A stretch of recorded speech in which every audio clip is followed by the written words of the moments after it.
Bonjour à tous, bienvenue chez Media One. Je pense que vous êtes, pour certains je reconnais les visages, donc vous êtes maintenant des habitués de cette masterclass Anatomie d'un succès et des autres événements on organise en partenariat avec la Cité européenne des scénaristes. Comme vous le savez, et pas pour les nouveaux, mais je vous le redis, cette masterclass, on l'a conçue vraiment pour qu'elle vous soit dédiée à vous, membres de ces bénéficiaires de ces associations que Media One soutient. On a créé ça avec Pauline Rocafil, que je ne vois pas, mais qui doit être dans les bras, elle est derrière, et Fabien Suarez, et toute l'équipe de la Cité européenne des scénaristes. Elle est conçue vraiment pour vous transmettre et pour les clés de différents formats, des écritures de succès qui sont portées par Media One. On a la chance d'avoir des talents incroyables. On renouvelle, on avait commencé avec La Flamme et le Flambeau, et on avait la chance d'avoir Jonathan Cohen qui était venu avec le producteur présenter et raconter l'histoire. On a eu ensuite Hugo Célignac et Ahmed Hamidi pour Golo et Ricci, et là c'est vraiment très classe. On a les scénaristes et directeurs d'écriture et producteurs, je vérifie parce que je peux m'assurer, et créateurs, que je ne me trompe pas dans les titres parce que c'est important d'être précis, de Miraculous, que vous connaissez évidemment tous, comme tant d'autres enfants jeunes et moins jeunes dans le monde entier. Donc je ne vais pas faire beaucoup plus long que ça. On est très heureux de vous accueillir chez Media One. C'est vraiment, l'objectif de ce format, c'est aussi d'ouvrir les portes largement, de créer des rencontres potentielles, de vous donner des opportunités. Donc merci de vous être déplacés. Alors, en plus, la clim est vraiment bien dans cet auditorium. Je le dis pour tous ceux qui n'ont pas eu le courage d'affronter les transports. Vous avez eu tort, parce qu'il y en a certains en ligne, mais on est bien, il fait frais. Donc profitez bien de ce moment et n'hésitez pas, surtout j'insiste, à poser toutes vos questions à la fin, parce que c'est vraiment l'occasion. Vous avez des talents incroyables qui prennent de leur temps pour vous, donc profitez-en vraiment. Et je laisse la place à donc Fabien, Thomas et Sébastien. Merci à tous, au revoir.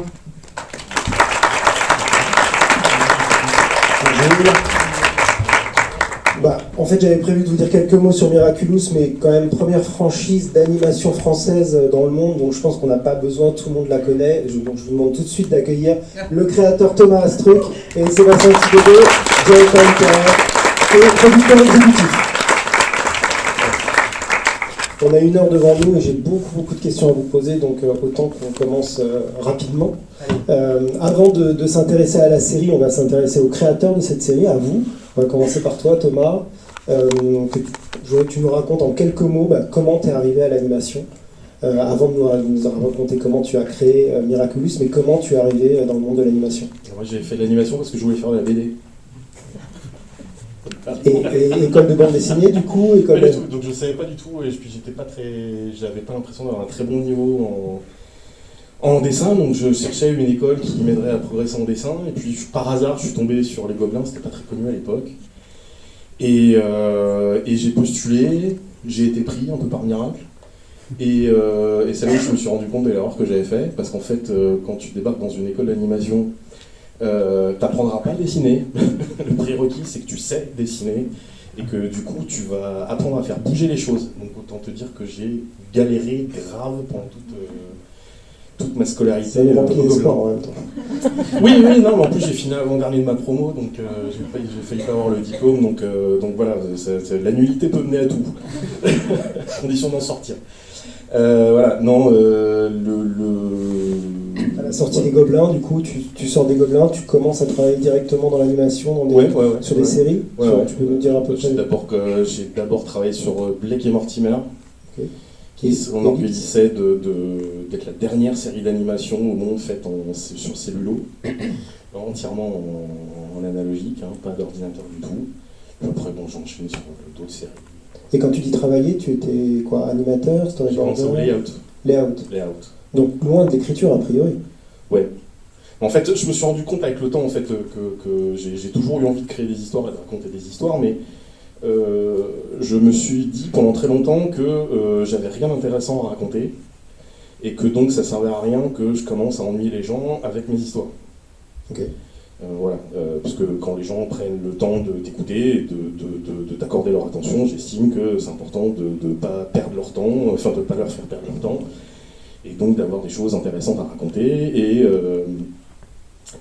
Et il s'avère que voilà, j'ai mis le pied à l'étrier sur la première série que j'ai réalisée, qui s'appelle Mikido, où il y avait des scripts qui étaient un petit peu en déshérence. Et je travaillais avec un ami, Olivier Venel, qui était directeur d'écriture, et puis à un moment, je lui demandais des corrections sur certains épisodes. Il m'a dit, mais j'en peux plus, alors, je suis débordé, donc j'arriverai pas à gérer, donc si tu veux le réécrire, réécris-le toi. Ok. Et donc j'ai réécrit, je lui ai renvoyé, il m'a dit, ah, c'est super. Oui, non, c'est rien, j'ai pas de correction, rien du tout. Non, c'est bon, vas-y, arrête de faire chier, tu sais écrire, me casse pas les couilles. Et voilà, donc c'est parti comme ça, et puis après du coup j'ai écrit 9 scénarios sur cette série. Et puis je sais pas, ça a débloqué un truc, et puis après... donc tu t'es formé sur le tas, il y avait pas... Je me suis formé complètement sur le tas. Il n'y avait pas de formation de scénario. Pas du tout. Et d'ailleurs, je pense que c'est encore des grosses lacunes dans la plupart des écoles d'animation, c'est que il y a deux intensés à mon avis dans les écoles d'animation, c'est vraiment l'écriture et la mise en scène. En fait.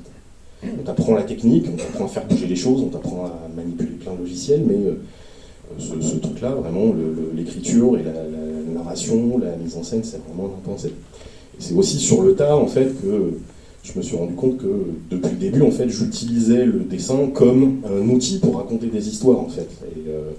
Et c'est vrai que maintenant que je maîtrise mieux l'écriture, que j'ai appris des choses, et notamment beaucoup de choses grâce à Sébastien, maintenant c'est vrai que je dessine quasiment plus, en fait. C'est parce que j'arrive à raconter les histoires par le biais du texte, et il faut bien avouer que ça permet de raconter des histoires beaucoup plus vite qu'en les dessinant, ou qu'en les animant.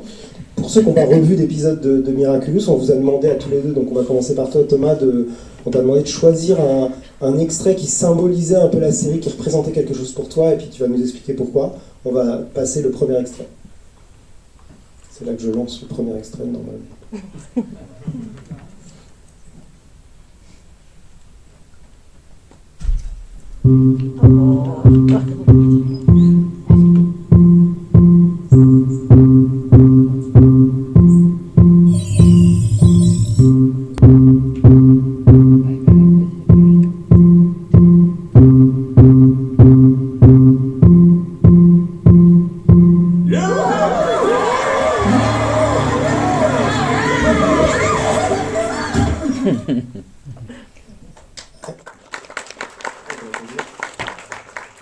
Alors pourquoi cet extrait? Parmi les 6 saisons, donc 6 saisons produites. Parce que je sais plus, non c'est bon, ça marche. Je trouve c'est parce que c'est un extrait qui est très emblématique de la façon dont on travaille. C'est-à-dire qu'on ne s'interdit rien. Et là par exemple, voilà, si tout d'un coup on a une idée d'une forme qui sort un petit peu de l'ordinaire, dans le fait de, par exemple, d'avoir une baston muette et de mettre de la musique par-dessus et d'avoir...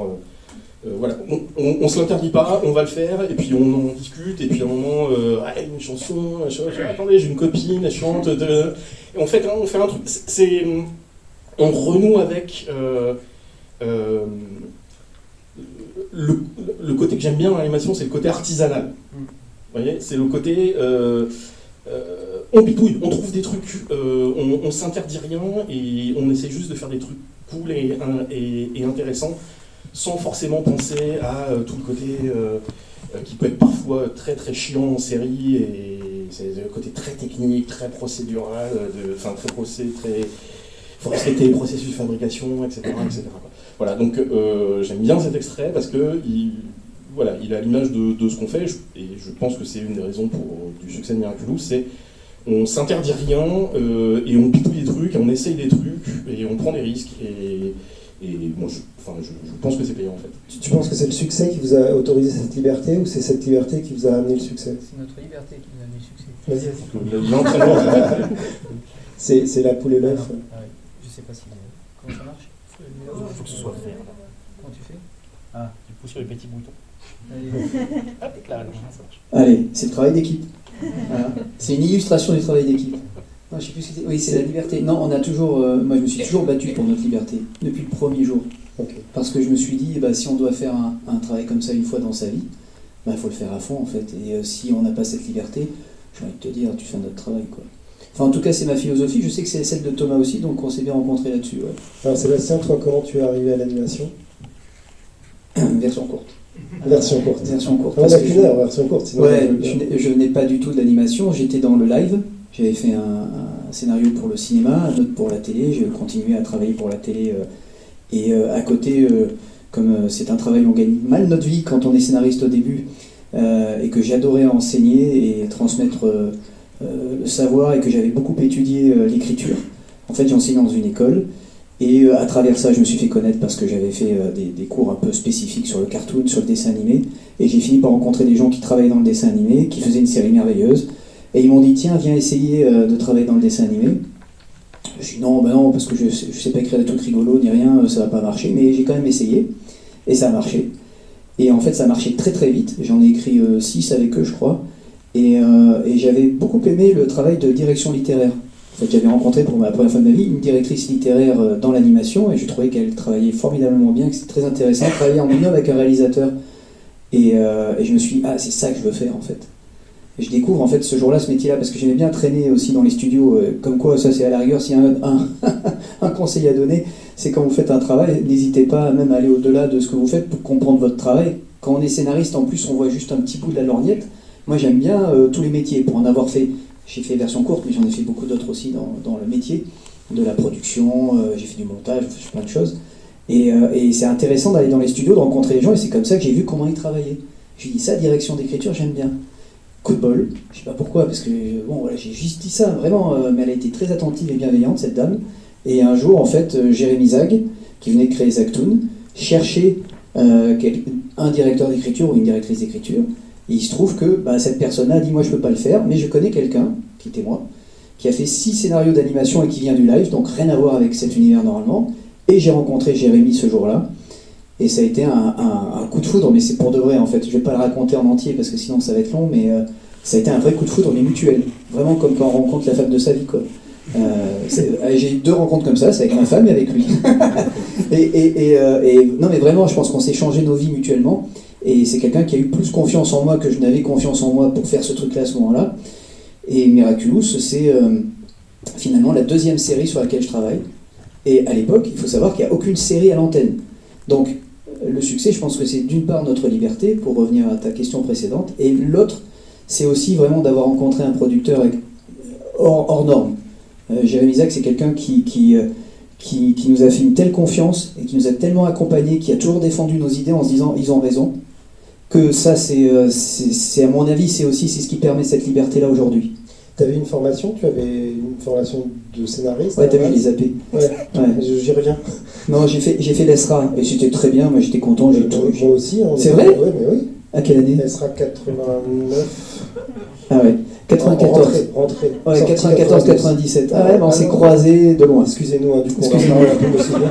Mais tu as eu Tarnowski en prof? Eh ben complètement, évidemment. Eh ben Tarnowski, c'est un monsieur important, Jean-François Tarnowski, parce que c'est le monsieur grâce à qui je suis là aujourd'hui. En fait, c'est lui. Beaucoup de gens sont là aujourd'hui grâce à lui. C'était un mec brillant.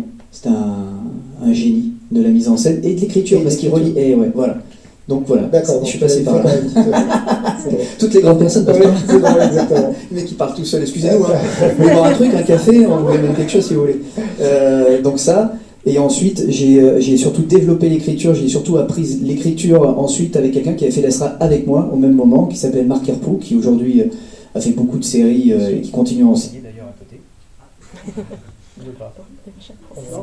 Spoiler, déjà J'ai une malédiction avec... Attends, regarde. Hop. J'ai une malédiction pour ceux qui étaient là à Tours vendredi, ils peuvent rigoler parce que j'ai eu la même malédiction à Tours. Il faut savoir que je suis pas ami avec Je crois que j'ai demandé aux régisseurs de couper au bout de 3 minutes C'est comme aux Oscars, quoi. Ouais, c'est ça. Génial, bravo. Je sais pas ce que je disais. Ainsi qu'avec Marc, on a appris beaucoup l'écriture en fait nous-mêmes en écrivant.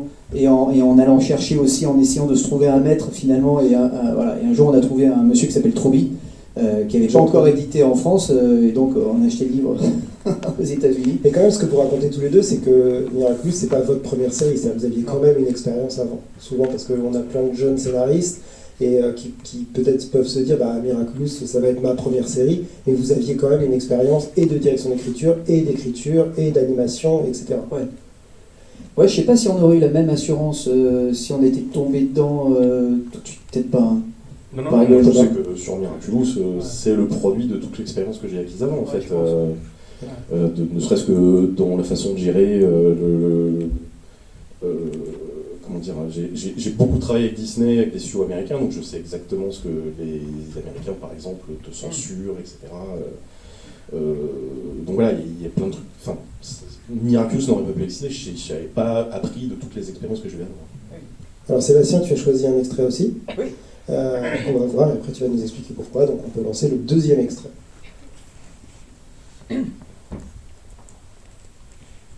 C'est vrai, ma séparation avec Lucas m'a brisé le cœur. Et ne pas réussir à avouer mes sentiments à Adrien, ça m'a aussi fait mal. Je suis Ladybug.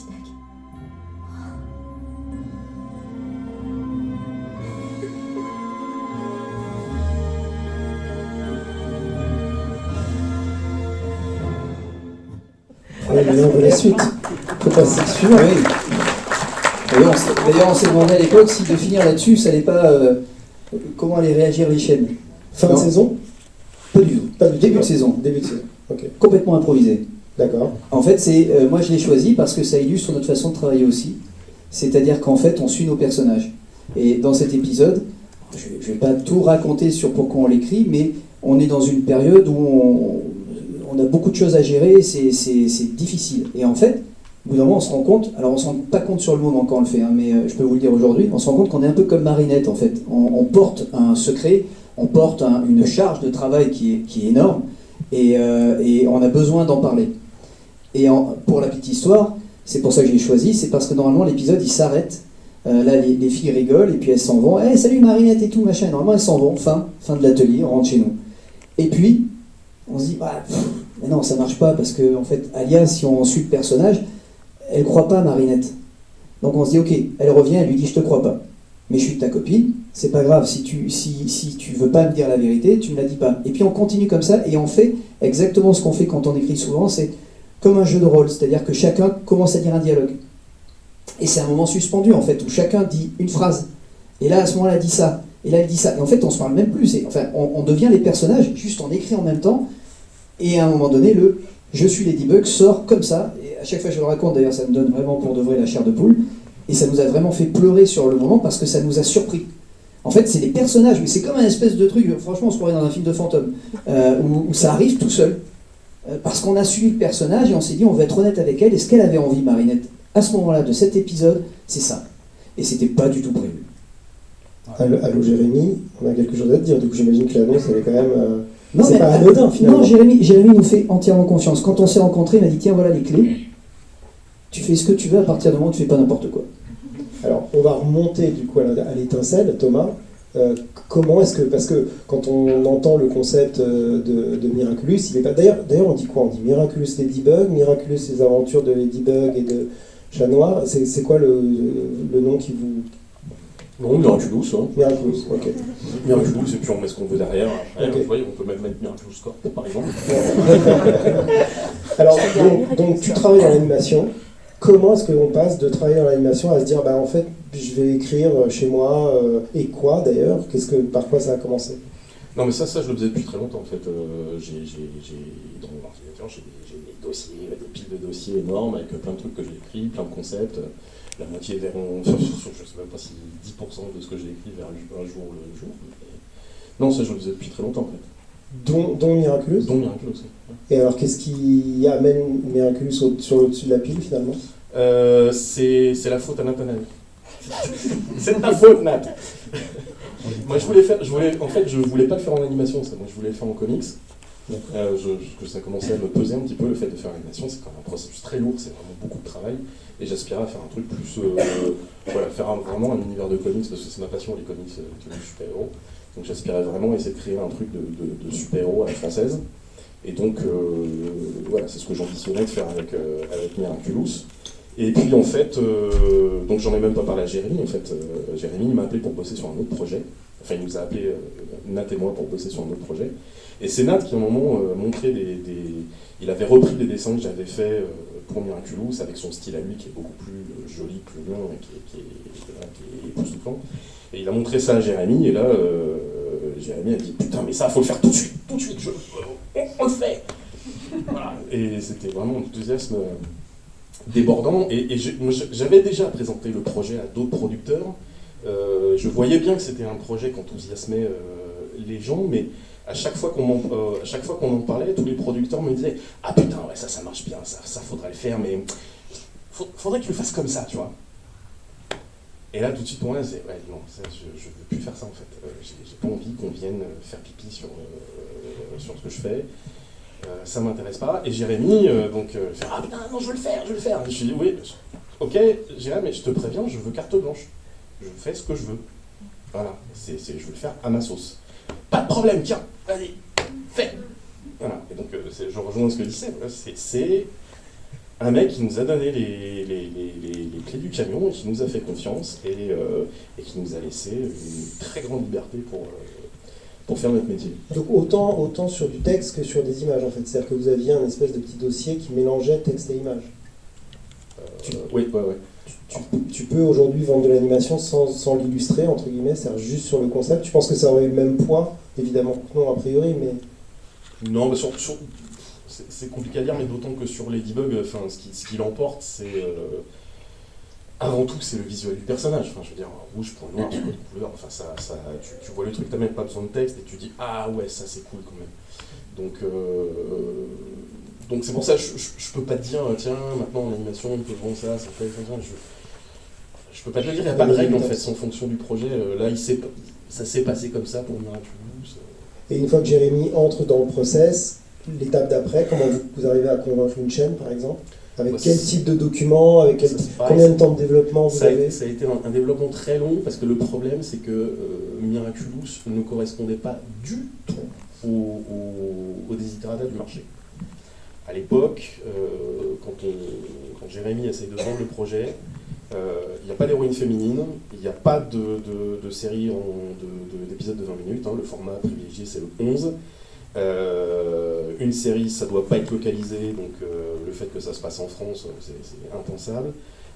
Bref, ça a tous les ingrédients contre soi en fait. Mais il a tenu bon, et c'est vrai que tu as ce visuel de la super-héroïne coccinelle qui est tellement puissant qu'en fait, ça permet de mettre un pied dans la porte et ensuite de défendre le reste.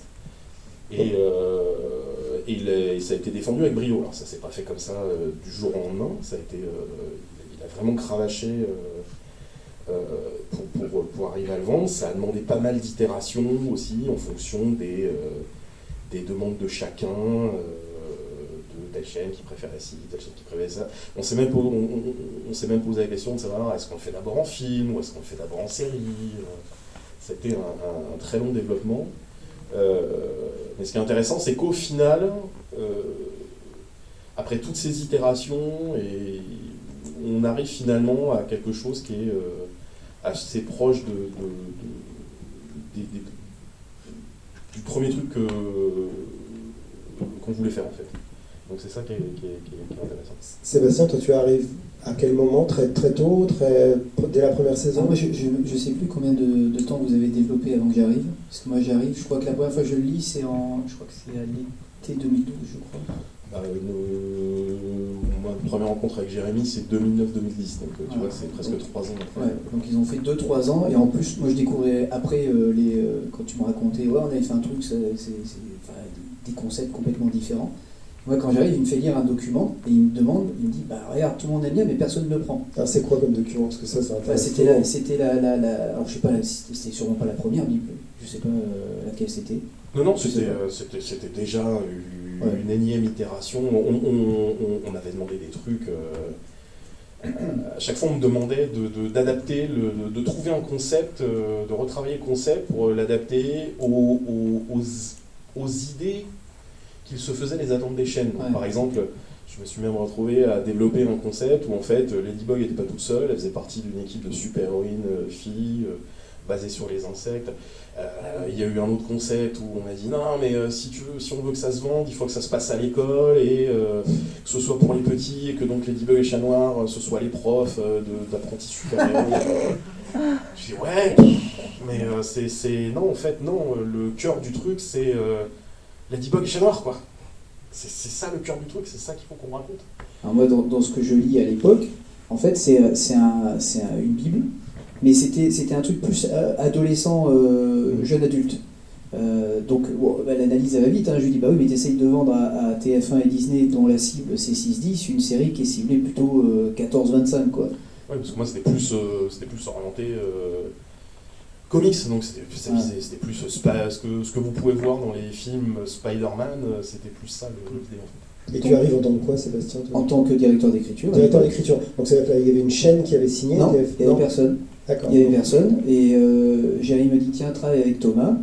Et donc, alors je lui dis que des choses désagréables. Je lui dis ouais, bon, on va falloir retravailler encore. Parce que moi, je sais pas que ça fait 3 ans qu'il le fait déjà. Moi, j'arrive, donc je suis content. Et je lui dis viens, on garde que le quatuor amoureux.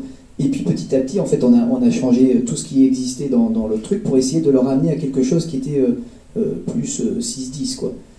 Qui pouvait d'abord parler aux enfants, et après, c'est là où on s'est bien rencontrés quand même, c'est que tous les deux, on avait envie de faire une série pour la famille. Un peu comme les films de cinéma, c'est-à-dire où les gens allaient ensuite pouvoir s'installer avec leurs enfants devant la télé et partager le programme ensemble. Et en plus, je comprenais pas en plus que les chaînes ne veulent pas faire ça pour les dessins animés, parce que c'est ce qu'ils cherchent à faire pour les prime time. Hein, réunir la famille, c'est quand même le truc ultime. Puis c'est génial de passer un moment avec ses enfants. Et donc je ne comprenais pas qu'ils veuillent pas. Alors, donc il a fallu que je me taise. J'ai dit non, c'est une série 6-10. On voulait faire une série familiale. Et au début, on a essayé de donner un écrin à tout ça en faisant croire que c'était une série. Une série. C'est filmé, non? Une série Formula Show. Si. Merde. Tout Media One te regarde. Oh, bah ça va, c'est la maison. Non, on disait que c'était un Formula Show, c'est-à-dire vous inquiétez pas, c'est une série comme pour les enfants, chaque épisode, tout se répète, vous allez être très rassurés, on est au salon, vous avez des chaussons. C'est pyjamasque. Voilà, et on leur disait non, et puis ça sera pas feuilletonnant, et puis alors nous en derrière, je dis hey, regarde, t'as vu, j'ai mis ça là, vas-y, on va foutre ça là aussi. Et puis on cachait tout, on disait rien à personne. Par exemple, je me rappelle, il y a le truc emblématique pour moi, c'était Jacadi, où on les envoie chez le méchant, et puis on dit à personne que c'est le méchant. Puisque c'était pas encore révélé à cette époque-là, et puis on dit, oh, on leur dit pas, c'est pas grave, ils verront ça en saison 2, quand on fera un épisode qui révélera le truc. Et donc, en fait, on a un peu fait les cow-boys là-dessus, parce que finalement, ensuite, c'est vous, si vous êtes les spectateurs de cette série-là, en tout cas, qui à un moment donné, parce que les gens ont aimé, et ben, petit à petit, on a eu un peu plus de possibilités de revenir à des choses que Thomas avait envie de faire déjà au début, mais qui étaient plus difficiles à faire de prime abord, quoi, parce que c'était pas ce que, comme disait Thomas tout à l'heure, c'était pas ce que les chaînes et ce que les diffuseurs faisaient à l'époque, en fait. C'était pas... Et comme souvent, les époques, il y a ça qui marche. Alors aujourd'hui, je suis sûr, je travaille pas dans une autre société, mais je suis sûr que dans les autres sociétés, on doit leur dire hey, faites-nous un Miraculous, s'il vous plaît. Comme si... franchement, si on savait comment faire, on l'aurait fait plus tôt. Hein. Mais le truc qui est intéressant, c'est que le truc qui a débloqué la chose, c'est aussi quand Sébastien a fait un truc très intelligent, c'est-à-dire qu'il m'a permis de rencontrer les chaînes de télé, en fait. Ah oui, aussi, parce qu'avant, j'avais une espèce d'interdiction de parler aux chaînes. Donc, en fait, les seuls retours que j'avais, c'était par des filtres où c'est quelqu'un d'autre qui allait à une réunion, on lui a dit un truc, et puis finalement, on me répercute. Et donc, j'ai que des infos de seconde main. Donc, en fait, je n'ai pas la possibilité de comprendre vraiment ce qu'attendent les chaînes en face. J'ai que des... On dit, tiens, fais comme ci, fais comme ça. Et je ne sais pas pourquoi il faut le faire comme ci, pourquoi il faut le faire comme ça. Et c'est à partir du moment où Sébastien me dit, non, mais viens avec moi. Tu vas faire les réunions avec moi. Toi, tu avais le lien avec les chaînes, du coup. J'avais le lien, mais alors, pareil, c'est parce que ça, c'est très typique à Jérémy. Je me suis rendu compte, moi, comme je ne connaissais pas cet univers-là, j'y suis allé un peu... Jérémy, je viens avec toi aux réunions. Vas-y, viens, c'est cool, on y va ensemble. En fait, je me suis rendu compte que ça ne se faisait pas. Et donc les gens me regardaient un peu genre, qu'est-ce qu'il fout là? Ah, c'est mon directeur d'écriture. Mais parce que comme pour Thomas, je disais, parce que les premières réunions que Jérémy fait tout seul, il revient, il me raconte des trucs, il fait, ouais, puis je sais pas, ils avaient d'autres trucs, mais ils vont t'envoyer des notes. Je dis, putain, mais c'est pas très clair, du coup. C'est-à-dire que si j'étais là quand il te parle, moi, je pourrais entendre. Parce que toi, tu t'en fous, toi, tu pensais à autre chose à ce moment-là. Moi, des fois, nous, c'est des trucs très spécifiques. Enfin, je vais peut-être expliquer ça à toi, tu vois. C'est genre le mec, il va dire une phrase ou un mot, et nous, de ce mot-là, on se dit, ah, ok, il n'y a rien à réécrire, c'est juste, il manquait une virgule là, il n'a rien compris à la phrase. Des fois, c'est juste ça. Hein. C'est pas alors qu'un producteur qui va ressortir de la réunion, il va dire il faut tout réécrire. Ils n'ont rien compris, ils n'ont pas aimé, c'est nul. Les gars, il y en a pour 6 mois de boulot, je ne peux pas vous payer, ça coûte trop cher, vous écrivez vraiment comme des cons. Bref. Et donc, ça a vraiment tout changé, effectivement, mais c'est parce qu'aussi j'étais un peu. Voilà, j'en avais rien à faire, je me suis dit, on fait pas ça tout.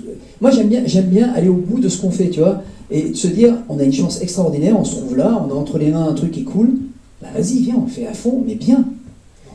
Qui n'avait pas du tout une volonté, j'imagine, de portée internationale au départ. Au départ, vous ne posiez même pas cette question-là. Ah si, Jérémy, si. Tu voulais d'emblée.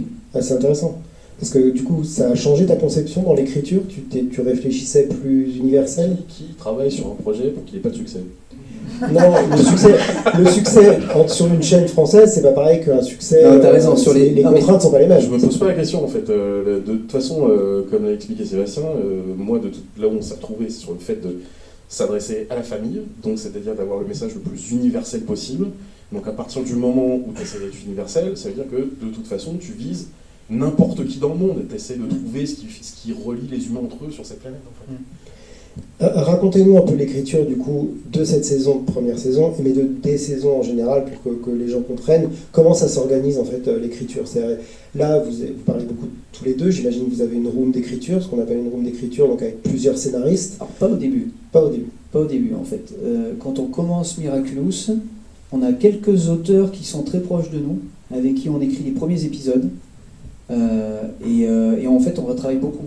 Parce que comme au début, c'est pareil, c'est recherche de financement, c'est un vrai développement, quoi. Donc Echelle te dit on va aller par là, et puis 2 secondes après, c'est on va aller par là.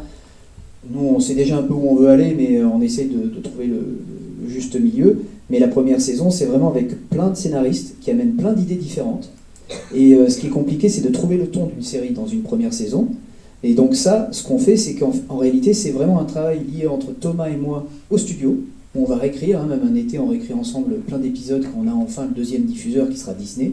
1 an après avoir commencé un premier développement, on réécrit tout. Et ce qui est intéressant, c'est qu'à ce moment-là, il y a quelques auteurs, il y en a 2-3, qui viennent au studio régulièrement et qui partagent avec nous des choses. Ces auteurs-là, en fait, vont être les auteurs qui, quand on va avoir fini la première saison, je dis à Thomas, en fait, je fais un constat. Je lui dis, tu sais, en fait, le problème, on a énormément réécrit toute la première saison. Je lui dis, le problème, c'est parce qu'en fait, on n'arrive pas, et ça c'est important en termes de travail, on n'arrive pas à transmettre toutes les informations à tous les auteurs. Il y a trop de monde, il y a trop d'informations, ça prend trop de temps. Donc je lui dis, tu sais quoi, ce qui marcherait, c'est qu'on soit tous tout le temps ensemble en fait. Donc, room, salle d'écriture, et donc on commence avec ceux qui étaient en fait très investis en première saison en réalité, et on commence avec eux. Et petit à petit, vont arriver d'autres personnes qu'on va rencontrer. Et puis moi, je ne cesse jamais, certains ici peuvent en témoigner, de chercher de nouveaux auteurs, autrices, et de les rencontrer. On a un test emblématique de Miraculous qui nous permet de voir si les gens arrivent à écrire la série comme il faut, avec le ton. C'est-à-dire, vas-y, raconte. C'est quoi En fait, j'ai écrit un petit bullet point de vraiment typique saison 1 de Miraculous, un truc très cliché.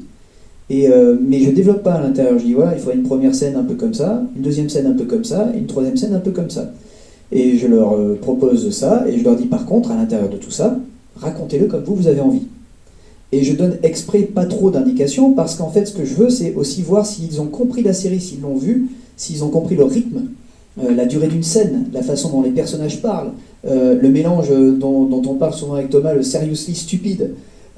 Parce qu'en réalité, nous, la façon dont on écrit une série très sérieuse, très premier degré en fait. Quand on se parle, nous, on parle de vraies émotions, on parle de vraies histoires, on sait que derrière, il y a vous, il y a des millions d'enfants sur Terre qui regardent, donc c'est quand même, t'as entre les mains un truc, tu dis pas n'importe quoi, tu vois. Donc ça, c'est ça. Et puis à côté, nous, on aime bien, on est un peu stupide, hein. On aime bien les trucs rigolos. Et donc tout ça est souvent désamorcé par des trucs vraiment très drôles, très gros sabots. Je ne vais pas dire les derniers que j'ai en tête parce que ce serait des énormes spoilers, mais on a toujours ce petit truc-là qui décale un petit peu l'histoire, qui fait que c'est des fois très très sérieux et très émotionnel, et voilà, et des fois très très drôle. Et ce mélange-là donne une couleur, je trouve, spécifique à Miraculous. Et après, il y avait aussi la dernière couche qu'a amené Thomas, quand même, qui n'était pas moins, c'est pas négligeable, c'est que quand vous regardez un épisode écrit de Miraculous, quand vous regardez le script et que vous regardez la mise en scène, c'est mieux que le script. Parce qu'en fait, il prend l'histoire et il arrive à la transcender et à amener des émotions. Des fois, tout à l'heure, je dis même, Je lui dis, ah oui, moi j'ai vu cette animatique, là, saison 6, je lui dis, ah, eh bien, non, il manque un plan là, et écoute, tu te dis, ah bah ouais, putain, il a raison, c'est mieux. Et c'est mieux parce que c'est pas écrit exactement comme ça, tu vois, il te manque les 2 plans qui font que tout d'un coup, tu regardes le truc et t'as des frissons, t'es ému. Et donc ça, cette transmission d'émotion, on a cherché à la mettre, en fait, dans l'écriture, en faisant les rooms d'écriture, et dans la mise en scène. Thomas cherche toujours des façons de travailler avec les équipes, où justement, c'est les mêmes personnes, et ça se transmet, et on arrive à transmettre cette émotion jusqu'à vous. Et ça, c'est le plus dur. Thomas, tu réalises combien d'épisodes de la première saison? Tous. Les 26. Bah, de toute façon, je réalise toute la série. Hein, toute la série, tout le temps. Donc tu as réalisé 156 épisodes. Oui, le truc qui a changé, c'est qu'à partir de la saison 2, comme l'écriture, la réalisation me prend vraiment beaucoup trop de temps, et que en fait j'ai le même problème que Sébastien à l'écriture. J'ai trop de storyboarders qui arrivent avec un style différent, et j'ai beaucoup de mal à trouver une homogénéité dans la mise en scène, dans la façon de raconter. Et donc je fais comme lui en fait. Je fais une room de réalisateurs. Je prends des gens que je connais bien, des amis, dont j'admire beaucoup le talent, et je me dis, tiens, je vais faire une dream team de storyboarders. Et que moi, je suis un peu sale gauchiste. L'idée, c'était c'était une façon aussi pour moi de leur permettre de toucher des droits d'auteur, en fait. Donc en fait, j'ai pris des storyboarders talentueux, et je leur ai dit, ok, à partir de maintenant, vous serez co-réal avec moi, mais ça veut dire que vous ne ferez pas que du board, vous prendrez aussi d'autres étapes de travail en charge pour pouvoir justifier du fait que vous aurez les droits d'auteur. Et puis ça a commencé comme ça. Donc Sébastien, en saison 2, il a constitué une room d'écriture. Moi, j'ai ma room de réalisateur, en fait. Et du coup, tu n'étais pas dans la room d'écriture ou comment tu fais pour te démultiplier? C'est quoi une journée type de Thomas? C'est pas le vrai, hein, là, c'est un clone. Ah, on est d'accord, c'est bien ça. C'est un des clones. Un des clones. Multiplicity. Magie Liga. Mais c'est quoi ton quotidien? Raconte-nous une journée type, parce que là vous êtes arrivé avec un sac gigantesque, vous avez couru. C'est très différent. En fait, ça a beaucoup bougé au fil des saisons, jusqu'à. Ça s'est cristallisé aux alentours de la saison 4 en fait. Mais saison 1, 2, 3, on a essayé plein de configurations jusqu'à temps que finalement au début, j'intègre quasiment à temps plein les ateliers d'écriture au titre de scénariste comme les autres en fait. Avant j'avais un rôle plus, j'intervenais dans la room d'écriture mais pas à temps plein. Au début, faisait beaucoup de retours, on discutait de l'épisode dans sa globalité, et une fois qu'on avait fait ça, je me barrais en fait. Mais, un peu showrunner ou... Ouais, c'est un peu. Ouais, ça faisait un peu ça, mais c'était un peu couillon parce qu'en fait, genre toi t'écris ensuite la fin de l'épisode sans lui. Puis il le retrouve au storyboard, il fait ah ouais, moi cette scène d'action je l'aurais faite comme ça parce que là vous avez fait un truc ça coûte trop cher. Je dis vas-y viens, tu sais quoi, partout, ça sert à rien. Ouais. Après par contre t'as raison, c'est chronophage. Et donc c'est sûr que j'ai beaucoup délaissé, j'ai de plus en plus délégué des parties de réalisation pour bifurquer beaucoup plus vers l'écriture. Mais la chance que j'ai, c'est qu'effectivement j'ai des co-réalisateurs super balèze. J'ai mon pote Wilfried qui est voilà, je peux rien faire sans lui, c'est ma deuxième moitié. Sans lui, Wilfried pas. Wilfried pas, sans lui, c'est pareil, c'est des artisans de l'ombre qui ne sont pas assez reconnus, mais sans Wilfried, ça n'existe pas. Ouais, et c'est pareil à l'écriture. Il y a Nolwenn Pierre qui est mon assistante depuis 10 ans. Sans elle, c'est pareil, je ne peux pas gérer l'écriture comme je le gère aujourd'hui, parce qu'on écrit, il faut savoir, techniquement, on est en atelier tous les deux, une semaine sur 2, pendant 3 à 4 jours. Donc ça veut dire qu'à un moment donné, quand nous on commence à écrire, c'est 1 an et demi, on fait que ça. Donc c'est long. Et vous fonctionnez de manière, entre guillemets, pyramidale sur l'écriture, c'est-à-dire pour les auteurs émergents qui sont là, est-ce que vous faites de la place pour des auteurs émergents mais qui sont là en observateur, puis après qui montent en story editor, puis après qui montent en auteur junior, etc. Ou alors vous avez une autre manière de procéder? On a une autre manière. Par exemple, pour la saison 6, j'ai fait un long casting en amont, où j'ai rencontré beaucoup de monde. Et sur ce beaucoup de monde, en fait, il y en a 4 qui sont devenus scénaristes sur la série. Puis je continuais à rencontrer des gens au fur et à mesure. Et quand une place se libère, quand on a besoin d'un scénariste ou une scénariste en plus, eh bien, une personne qui a été recrutée, qui a été soit... alors, grâce à la Cité des scénaristes, j'ai eu une apprenante il y a quelques années qui est devenue une scénariste sur la série. Puis parmi les apprenants de la Cité, il y en a plusieurs qui sont venus assister à un atelier en entier. Et parmi eux, de temps en temps, effectivement, toute l'idée, c'est que ces scénaristes-là, dont on connaît maintenant la personnalité et le travail, petit à petit, viennent nous rejoindre. Et c'est tout l'intérêt, c'est tout l'avenir de Miraculous, c'est d'avoir un univers maintenant qui commence à s'étendre avec des nouvelles séries. Et donc, on va faire appel à de nouveaux scénaristes petit à petit. Et qui est le Kevin Feige de Miraculous? C'est-à-dire qu'à la mémoire des 156 épisodes de dire « Ah bah non, ça on l'a déjà fait. Ah bah non, c'est nous. Ce personnage, il est... c'est nous deux. C'est vous deux, Ouais. ensemble. » Kevin, Feige. Et alors, en préparant du coup cette rencontre, j'ai découvert quelque chose qui s'appelle Miraculous PV. Et qui était en fait un teaser fait en 2D, c'est-à-dire que la série était en 2D au départ. Non, c'était pas vraiment un teaser, c'était un test d'anime. Parce qu'en fait, à l'époque, on cherchait une façon on se disait, t'as la même qu'on se disait, tiens, est-ce qu'on fait le long métrage, est-ce qu'on le fait en série? Et puis finalement, Jérémy rencontre les gens de la Toei, donc depuis lui qui est un grand fan de manga, il se dit, ah putain, mais ce serait génial si on faisait Miraculous avec la Toei, mais ce serait le rêve, quoi. Donc il commence à discuter avec eux, il arrive à les convaincre par son talent de fou. Il arrive à créer ça. Et puis du coup, on commence à discuter avec la Toei, on se dit tiens, bon, qu'est-ce que ça pourrait donner? Donc on fait un test en fait. On leur fait lire le concept qu'on a, on leur montre les croquis de personnages qu'on a, et puis ils nous proposent, ils nous font un petit test de 2-3 minutes, où on dit bon, nous, voilà, on le verrait comme ça, quoi. Mais c'était pas forcément destiné à être un trailer qu'on allait balancer à la face du monde, comme ça. C'est vraiment un truc limite en interne, quoi. Et sauf que Jérémy s'est dit ah, mais c'est trop cool, et puis il le balance sur internet, et là c'est parti comme une crème. Mais c'est ça que j'aime bien avec Jérémy, c'est son espèce d'enthousiasme. Il n'a pas cette espèce de candeur, il a su garder cette espèce d'âme d'enfant qui s'enthousiasme pour le projet et qu'on n'a rien à foutre des conventions et qui dit non, c'est cool, on y va, on fonce. Et voilà, ça c'est vraiment génial. D'ailleurs, pour revenir au début, quand tu dis est-ce que vous pensiez que la série allait avoir du succès et tout, moi il y a quand même une image qui m'a marqué, je ressors souvent la même, c'est le premier jour où Thomas s'installe au studio. Quand commence la production de Miraculous, en fait, Thomas s'installe et qu'est-ce qu'il fait le premier jour avant même d'installer ses affaires, en fait? Et il avait imprimé tous les fan art, et la série n'existe pas, hein. Il y avait déjà de quoi, en fait, remplir 3 murs de fan art. Et moi, je me rappelle, je le regarde en train de faire ça, je dis ah ouais, ok, d'accord, mais il n'y a pas de série, en fait. On n'a même pas écrit une histoire. Il y avait une attente, il y avait un buzz. Bah ouais, là quand même, ouais, parce que si tu as 3 murs remplis de dessins de gens qui aiment la série qui n'existe pas, ouais, tu te dis quelque part, bon, si on écrit une bonne série, il y a des chances que ça parle à 2-3 personnes, d'autant que c'est pareil, quand on parle de succès, en vrai, il y a un truc qui est un peu biaisé, c'est aussi quand tu es bien distribué, c'est comme les films. Si tu as un bon distributeur et que tu as 500 salles, tu as plus de chances de faire un carton qu'avec une salle.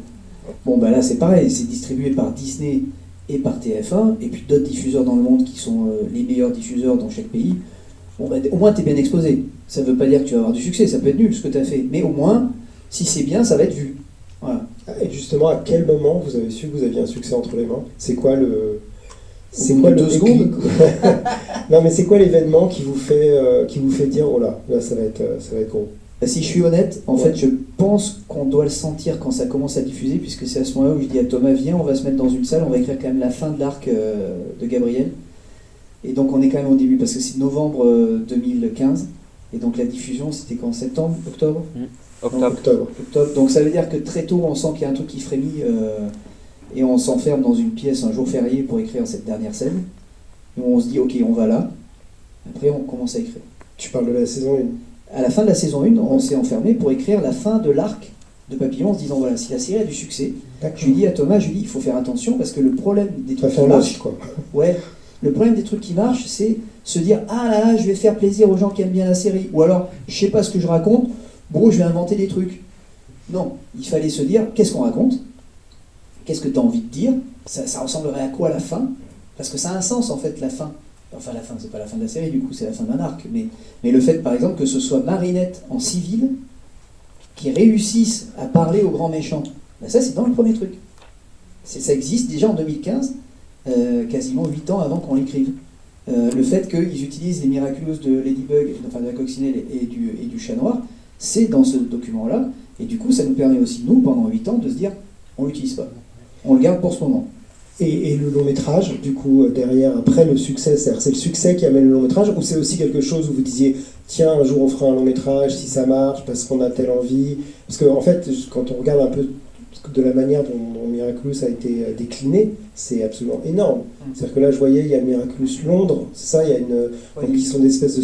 C'est quoi, Miraculous World, ouais, c'est pas un spin-off, c'est Ladybug qui présente à chaque fois des nouveaux héros dans le monde. L'idée étant qu'à un moment donné, on fasse des séries dérivées avec les super-héros qu'elle a rencontrés dans tous ces pays-là. Donc voilà, après il y en a qui sont plus faisables que d'autres parce que ça coûte très cher, mais voilà, c'était un peu l'idée. Puis c'est l'idée d'avoir un contenu au bout d'un moment un peu plus premium, un peu plus cinéma. Nous on s'éclate bien, hein, ça c'est. Parce que le long métrage, carton absolu aussi. Oui, alors le long métrage c'est notre équipe. Ouais. C'est Jérémy qui a écrit le long métrage. Mais parce qu'on ne pouvait pas tout gérer, vous imaginez bien. Déjà, nous on fait une série une semaine sur deux, donc le long métrage, je sais pas quand on l'aurait écrit. C'est que Thomas, tu n'avais pas, on t'a pas montré l'animatique et tout d'un coup, rien du tout. Non, je l'ai découvert au cinéma. Ah carrément, d'accord. Et Je l'ai découvert au cinéma. mais tu t'es senti, parce que c'est quand même ton bébé. On en avait discuté avant avec Jérémy, qui lui avait vraiment une vision très claire de ce qu'il voulait faire. Lui, il voulait vraiment renouer avec ce côté très disneyen, comédie musicale, etc., etc. Et moi, c'est pas la comédie musicale, c'est pas une forme qui me parle en fait. Donc on en a discuté. Lui, il tenait vraiment absolument à ce truc-là. Je lui ai dit, ok, mais voilà, il y a plusieurs écueils qu'il faut éviter. Si tu veux le faire comme ça, fais-le, mais il y a plusieurs écueils qu'il faut éviter. Le premier écueil, comme on est comme on passe de la série au film, mais qu'on reste sur le même support, c'est-à-dire de l'animation, le premier truc qui va arriver, c'est la comparaison. Les gens vont comparer, ils vont vouloir comparer le film et la série. Ils vont se poser la question de est-ce que c'est la continuité de la série, est-ce que c'est pas la continuité de la série, etc. T'as pas ce même problème quand tu passes en live, tu vois, parce que là forcément la comparaison elle a beaucoup moins de sens en fait. Donc je lui ai dit, fais ce que tu veux, mais surtout ne cherche pas à copier ce qu'on fait. Essaye de trouver ton écriture à toi, de raconter ce que toi tu veux faire, et limite, plus c'est différent, mieux ce sera. Parce que ça n'aura... Comme ça, les gens ne pourront pas comparer les deux, en fait. Et technologiquement, du coup, vous appuyez sur la technologie de l'année où ça a été fait, parce que la série elle évolue technologiquement, comment vous faites Nous, de toute façon, on faisait avec les assets qu'on avait créés en 2010 chez Samg, donc c'était... voilà, alors que Jérémy, lui, peut bénéficier de toute l'infrastructure du studio de On à l'époque, le studio qui a fait Le Petit Prince, Playmobil, etc. Donc, puis c'est pas les mêmes budgets, donc vraiment tu peux pas comparer du tout Oui, ils vont passer un mois sur 3 secondes, là où nous, on passe un mois sur 22 minutes. Tu vois. C'est un mois, justement, non, c'est mais non, mais c'est avec pour te dire. le budget du film, tu fais l'intégralité des saisons de Miraculous jusque-là, quoi. Et c'est quoi le temps, si on parle de chiffres, le temps d'écriture, par exemple, d'un épisode? Je sais que c'est tout ce crossboard. Ouais, oui, ça se crossboard, mais c'est en gros, c'est une demi-journée de pré-atelier, on décide de ce qu'on va écrire. Ouais. C'est ensuite 3 jours d'atelier quand tout va bien. Des fois jusqu'à 1h du mat, on verra cette semaine. Allez et ensuite, tu as toutes les étapes classiques, comme t'envoies aux chaînes, etc. Mais c'est vraiment plus technique derrière, parce que vraiment, on a tellement affiné notre façon de travailler que vraiment, quand on sort d'atelier en fin de semaine, t'as 99% de l'épisode, il y a déjà les dialogues, il y a tout. On a tout joué comme un jeu de rôle. En fait. C'est quasiment au dialogue près. Ouais. C'est presque du formatage derrière. C'est pour ça qu'il faut vraiment se rendre compte que là, ce qu'on a, c'est une machine de guerre. C'est-à-dire qu'à partir du moment où avec les scénaristes, on s'enferme dans une pièce, 3 jours plus tard, il y a un épisode fini de 20 minutes. Avec la qualité d'écriture que vous connaissez, sans cette fleur. Mais au-delà de la qualité de l'écriture de ce qui sort, il faut bien se rendre compte que ça sort au bout de 3 jours. 26 minutes, donc 26 pages. 3 minutes. 22 minutes, donc. Personne d'autre dans le monde ne fait ça, et n'arrive à faire ça. Il y a un autre truc, ça c'est... Moi j'ai beaucoup d'amis qui travaillent dans l'animation, que ce soit aux États-Unis, au Japon, dans tous les pays. Et quand on en parle, et que je leur dis comment vous faites alors, c'est quoi vos techniques, comment vous faites, on se met dans une salle, au bout de 3 jours on a un épisode. Et là les gens sont là. Après il y a un autre truc, et c'est sa faute, non, parce que Fabien il parle du nombre de pages, c'est vrai que en général quand on dit 21 minutes 30 corps d'épisode, on va te dire ouais 23-24 pages ça suffira bien. Nous on en fait 31 en général. Donc c'est hyper précis. C'est hyper précis, mais en vrai, ça demande aussi une précision derrière, d'exécution. Et ça, j'ai fait exprès parce que c'est lui, il est capable de faire des trucs de ouf. En fait, il réalise, il prend toujours l'image, c'est l'image qui m'a le plus parlé, il me parlait de tableaux, il aime les tableaux parce que les grands tableaux racontent une histoire, tout est découpé dedans, il n'y a qu'une image, ma foi. Et donc, on écrit un peu comme ça, et donc, mais c'est une mise en scène qui est très précise et qui permet effectivement de faire entrer beaucoup de choses dans 21 minutes 30. Mais ça exige derrière d'avoir vraiment que tout le monde fasse. Il faudrait que vous voyiez, je pense que des fois, on peut passer un quart d'heure sur un dialogue parce qu'on va essayer de peaufiner le truc au mot près. On va choisir exactement le bon mot parce que c'est exactement telle idée qu'on veut faire passer. Donc c'est vraiment un travail d'orfèvre. Et ça suppose que derrière, à la mise en scène, au storyboard, à tout ça, ça suppose d'avoir une équipe qui est capable de transmettre toutes ces subtilités-là, en fait. Et c'est très, très, très compliqué. Comme on a très peu de temps, on va passer aux questions, puis peut-être on reviendra s'il n'y a pas de... Est-ce qu'il y a des questions à ça? Moi, je vais faire Philippe Dieu-le-veut, je vais faire la chasse au trésor et je vais aller passer mon... Là, tu vois, s'il te plaît. Ouais, Philippe, oui. On te retrouvera. Sinon, j'ai la voix qui porte. Oui, ouais, vas-y. Non, parce qu'il faut que ça soit entendu par le pied. Tu parles dans le micro. Là, ça marche? Oh, bah oui. Bonjour déjà. Du coup, moi j'aurais 2 questions si c'est possible, mais je vais commencer avec une. Déjà, le show a été lancé du coup aux yeux du public en 2015, et j'avais une question par rapport, on va dire, à l'actualité de l'animation, de ce qu'il fait aujourd'hui avec la télé, du fait de l'émergence de YouTube, etc., des plateformes. Est-ce que vous pensez que si aujourd'hui on enlève tout ce qui a été fait, la série était lancée en 2025, elle rencontrerait le succès qu'elle a rencontré à l'époque en 2015? Ok, très bien. Du coup, tu peux poser ta deuxième question. Du coup, je peux poser. Est-ce que Sébastien, tu avais quelque chose à ajouter aussi? Non, c'est une bonne question, mais elle est trop bonne. Parce que en fait, je te dirais que c'est compliqué, ça dépend. En fait, ça dépend de tellement de choses, des gens en fait qui sont autour du truc. Moi, je dirais vraiment, si tu as un Jérémy avec toi, ouais, tu peux t'amuser à faire un truc comme ça aujourd'hui encore. Mais c'est vrai, ça dépend vraiment des gens, je trouve. Ouais, ça c'est un truc que j'essaie d'expliquer beaucoup, souvent. Une des erreurs à ne pas commettre, c'est d'essayer de créer des projets ex nihilo et de bâtir par exemple une structure de production, un process de fabrication détaché de tout le monde, et puis d'essayer de mettre dedans des gens en disant tiens, toi tu vas faire ça comme ça, toi tu vas faire ça comme ça. Ça pour moi ça ne marche pas, ça ne peut pas marcher.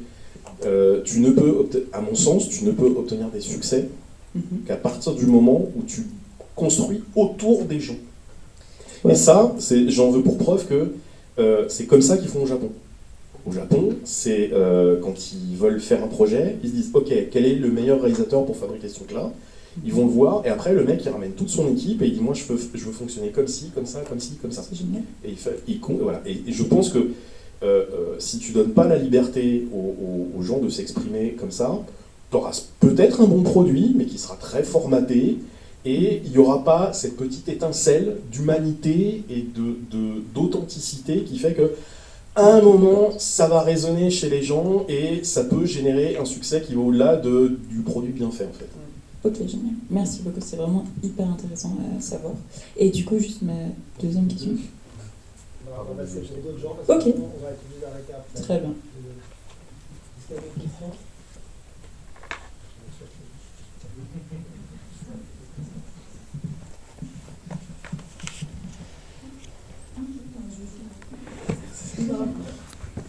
Bonjour.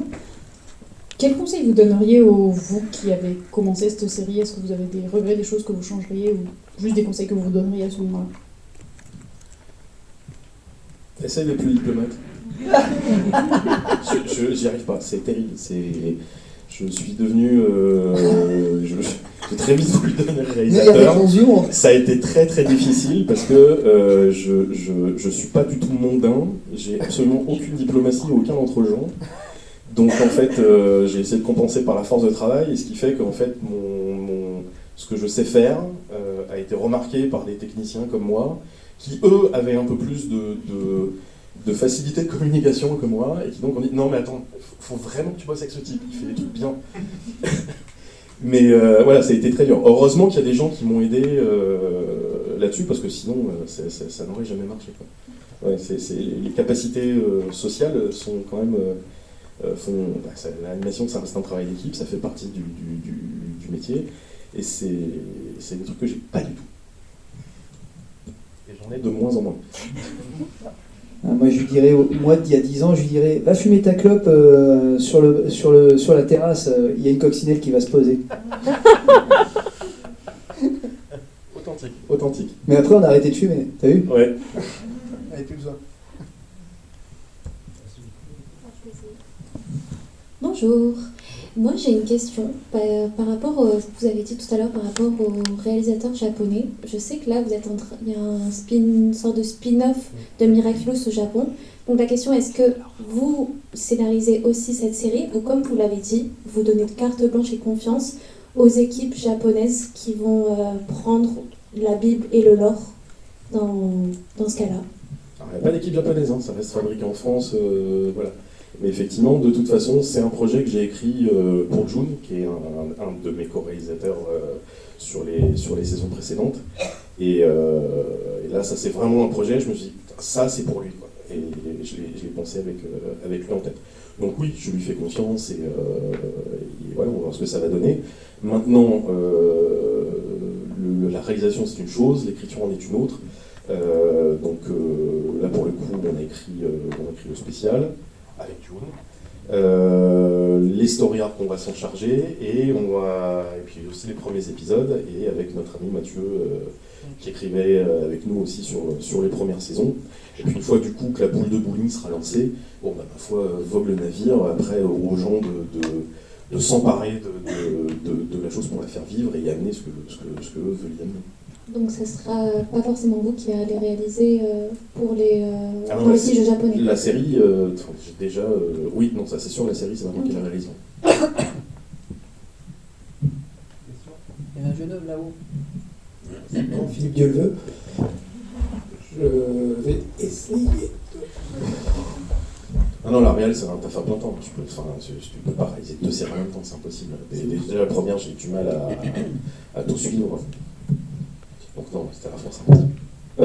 Bonjour Monsieur Astruc, bonjour Monsieur Thibaudot. Si avec votre expérience et votre savoir que vous avez accumulé au long de ces longues dernières années, si demain par exemple vous avez le petit Tommy, le petit Axel, le petit Bernard qui veulent faire un dessin animé, quels conseils vous pourrez leur donner en globalité, que ce soit dans la production, dans le scénario, avec les diffuseurs, avec tout ce qu'il faut? 3 petits conseils. 4 ou 5 ou 6 ou 7. Ne renoncez jamais à ce qui fait votre originalité. Par contre, faites pas comme moi, essayez d'être un petit peu plus diplomate avec les gens.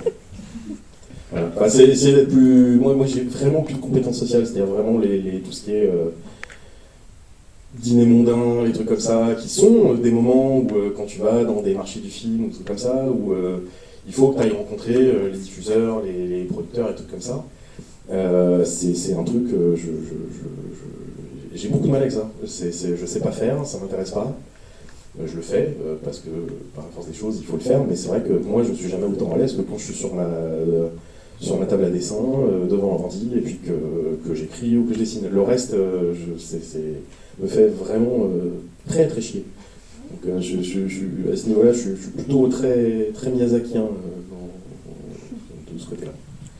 Et pour un scénariste qui ne sait pas du tout dessiner, moi je pose du coup la question d'ici, mais tu conseilles du coup d'aller plutôt chercher un dessinateur en premier ou un Jérémy? Parce que quand même, là ce que vous dites, c'est qu'il y a une importance du producteur qui est phénoménale. Crucial. Donc est-ce qu'il vaut mieux avoir un dessinateur pour grossir un peu un dossier, ou alors est-ce qu'il vaut mieux avoir un producteur quitte à pas avoir beaucoup de dessins sur ton document? Le désavantage de l'écrit, c'est que c'est très abstrait. Alors que si tu trouves un dessinateur qui te permet de matérialiser en 2-3 images fortes ton concept, ça va parler tout de suite et ça va beaucoup faciliter les choses, et particulièrement avec les producteurs. Ça c'est une horreur ça d'ailleurs. Moi des fois je vais mettre 3 mois à vendre une phrase. Je vais me battre chaque semaine, non je veux garder ce dialogue là, etc. ou telle image, ou tel truc. Eux ils font le storyboard, ils regardent le truc, on n'en entend même plus parler quoi. C'est juste parce que l'image, en fait, il n'y a pas de discours, il n'y a pas de débat. L'image est bonne, l'image est bonne. Et pour répondre à notre camarade là-haut, je dirais, le seul conseil que je donnerais, c'est un vrai secret. C'est effectivement, renonce pas à ce que tu as envie de faire, mais écoute ce que vont te dire les producteurs, les diffuseurs que tu vas rencontrer. Et des fois, il faut passer par... Tu fais comme si tu leur faisais plaisir, que tu fais un petit peu ce qu'ils te demandent, mais tu ne perds jamais de vue ce que toi tu veux faire. Tu trouves juste un fil sur lequel marcher pour qu'en fait ils soient quand même assez satisfaits. Ils vont amener de l'argent, donc c'est important qu'ils aient aussi un petit peu pour leur argent. Mais il ne faut jamais sortir vraiment de ton chemin, celui que tu suis, parce que sinon en fait tu vas perdre ta série, ou ton film, ou que sais-je encore. Et ça c'est vraiment le truc le plus important que les gens, des fois ça se joue, là la semaine dernière, un dialogue, un effet sur une voix, ça se joue des fois à très très peu, donc il faut quand même toujours se battre. Alors, à un moment donné, j'ai envie de te dire, il peut arriver avec des producteurs ou des diffuseurs que les gens veulent tellement changer ton projet que ça vaut plus le coup même de le faire en fait. Vaut mieux faire autre chose. Après tout dépend ce qui t'habite comme volonté. Si c'est vraiment faire un projet et qui marche et qui parle aux gens, il faut faire à fond ce que vraiment tu as envie de faire, quitte à ce que ça marche pas, parce qu'il y en a plein qui marchent pas de toute façon, c'est pas grave. Mais il faut vraiment le faire à fond, et c'est ce petit fil sur lequel marcher, vraiment ça c'est le plus important, et d'arriver à se battre pour les bonnes choses. Des fois il y a des sujets qui ne méritent pas qu'on se batte. Des fois on s'est rendu compte qu'il y a des choses, ça prend beaucoup d'énergie, en fait on s'en fout. Par contre, il y a des sujets, comme je me rappelle pendant un petit exemple, à un moment donné, on nous disait « Ah, ça serait quand même mieux que ce soit comme si la série, genre Ladybug toute seule, ça serait mieux qu'il y ait 4 filles avec elle et puis qu'il n'y ait pas du tout chat noir. » Et puis nous, on voulait donner l'image du monde où hommes et femmes, on vit ensemble en fait. Et donc cette image du monde, la série, elle la véhicule. Donc on s'est battu sur ça. Quitte à ce qu'à un moment donné, on nous dise « On n'a plus envie de vous ». Mais parce qu'en fait, si on continuait cette série que eux voulaient et que nous, on ne voulait pas, ça sert à rien en vrai. En gros, je te dirais, écoute toujours les demandes des gens, mais jamais leurs réponses. Très bonne catchphrase. Regarde le dialogue. Est-ce qu'il y a d'autres questions dans la salle? Ouais, je vais du coup au plus près. Bonjour, bonsoir. Ça serait une petite question rapide. J'aimerais savoir quelles sont vos références en termes de séries ou films d'animation ou même prise de vue réelle. Amadeus, meilleur film du monde. E.T., deuxième meilleur film du monde. Attends, je vais pendant qu'il réfléchit. Film d'animation, moi j'adore Toy Story. Je trouve que ça me fait pleurer. Je crois que c'est. Je sais pas s'il y a d'autres films d'animation comme ça quand il donne ses jouets, comme ça me fait chialer. Ça c'est magnifique. Il y en a un qui est très bien écrit aussi, c'est Ratatouille. J'ai vu ça ce week-end. Chef-d'œuvre d'écriture. Et alors attends, 2007, c'est encore nickel. Ah, bravo. Ouais, j'ai fini à toi, t'as réussi à réfléchir. Alors, c'est très compliqué parce que je vais répondre un petit peu à côté de la plaque. Je réponds après. Ça, c'est quelque chose que je dis avec tous les gens avec qui je travaille. C'est l'importance de vous constituer une bibliothèque mentale énorme, la plus grande possible. Donc, perdez pas votre temps. Vous voulez travailler dans l'écriture, ne perdez pas votre temps à écouter des trucs de youtubeurs, de jeux vidéo. Ne perdez pas de temps avec ces conneries. Matez des films, matez des séries, matez des choses qui vont venir faire enrichir votre bibliothèque mentale, parce que c'est là-dessus que vous allez vous reposer derrière. Ça permet de jamais être perdu quand vous avez besoin d'inspiration, quand vous bloquez un moment, dire ok, comment aurait fait Spielberg, comment aurait fait, qu'aurait écrit Stephen King. Merci. Voilà. J'ai oublié, putain, j'avais oublié. C'est King, des livres aussi, lisez des livres. Voilà, ça c'est super important, vraiment c'est la culture que vous allez vous constituer. Et surtout, n'hésitez pas à aller vers des œuvres qui datent d'avant votre naissance. Il y a des gens qui sont passés avant, et c'est pas parce que des fois c'est en noir et blanc que c'est mauvais. C'est au contraire. Bien souvent, ce qu'on a, ce ne sont que des redites très techniques de ce qui a été fait avant. Donc voilà, donc l'importance de vous constituer une bibliothèque mentale, c'est énorme, ça vous permet aussi de faire des raccourcis quand vous discutez entre techniciens. Tu dis voilà, tiens, là tu me fais un truc, tu me fais une séquence, c'est comme la séquence dans Indiana Jones, là, où à un moment ils perdent le médaillon, il est par terre, et puis c'est la pagaille, ils mettent des coups de pied, tout ça. t'as pas besoin d'expliquer plus, tu vois. Si t'as vu le film avec ton storyboarder ou le scénariste, on voit tout de suite de quoi on parle et ok, on va le faire. Si la personne en face n'a pas vu le film, ça va être trop compliqué à expliquer en fait. C'est pas possible, elle va être perdue. Donc l'importance de la bibliothèque mentale. Et la deuxième chose, donc pour finir, Miyazaki, Tezuka, Kurosawa et Junito. Dernière question. Bonjour Monsieur Astrid et Monsieur Thibaudot. Je voulais savoir si vous avez des prérequis quand vous faites des tests. Vous parlez des tests pour les auteurs, pour travailler sur la série. Est-ce que il faut avoir travaillé sur d'autres trucs avant, dans le milieu déjà, ou est-ce que vous vraiment faites au profil pour être le plus divers possible? Donc, je cite souvent l'exemple de Caroline Torelli qui nous a rejoint. En fait, j'ai passé un mois à regarder, à éplucher tous les, comment ça s'appelle, les sites des agents, la guide des scénaristes, des choses comme ça. Et je regardais tous les CV et je cherchais des profils qui me parlent. Je me dis, ah tiens, c'est rigolo, tiens, cette personne elle a fait ça et ça, c'est fou quoi. Je dis, ah, c'est hyper intéressant, j'ai jamais vu ça, tiens. Et puis je prenais contact avec les gens. J'ai rencontré plein de gens que je ne connaissais pas du tout, ils ne me connaissaient pas non plus d'ailleurs, ils ne savaient même pas ce que c'était Miraculous. Et puis voilà, au milieu de tout ça, après on fait connaissance. On regarde, est-ce qu'on a des tomes crochus, est-ce qu'on partage des valeurs. Et puis ensuite, il y a ce fameux petit test que je faisais passer, qui dit beaucoup aussi sur la capacité d'inventer une histoire à partir de quelque chose qui existe. C'est un peu ce qu'on vit avec Miraculous. Parce qu'il existe quelque chose avant que le scénariste arrive. Et donc c'est comment il deal avec tout ça, comment il arrive à trouver son chemin, sa personnalité. En fait, des fois c'est pas juste faire bien l'exercice, c'est arriver à mettre ta personnalité dans le scénario. Parce que moi, je pourrais finir là-dessus, quand je cherche un scénariste ou une scénariste, je cherche une personnalité, plus que quelqu'un qui a un savoir-faire. Il faut le savoir-faire aussi, ça aide quand même. Mais je cherche vraiment des personnalités, des gens qui vont pouvoir ensuite s'emparer de personnages. Et nous, on cherche ça avec Thomas souvent, on se dit, ok, ce personnage-là, nous, on est moins à l'aise avec pour raconter des histoires, et trouver un scénariste qui tout d'un coup s'en empare, bah ça c'est génial. Et après, on fait tous les épisodes avec ces personnages-là, avec ce scénariste ou cette scénariste.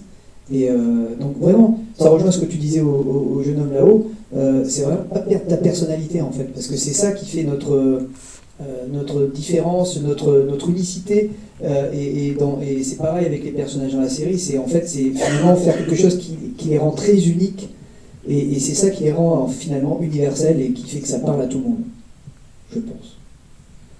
Thomas, le mot de la fin. Pas mieux. Il pense déjà au restaurant. Ouais. Hein, il pense déjà à la journée de demain. Oui, la journée de demain, ouais. Sébastien Thibaudot, Thomas Astruc, merci beaucoup. Je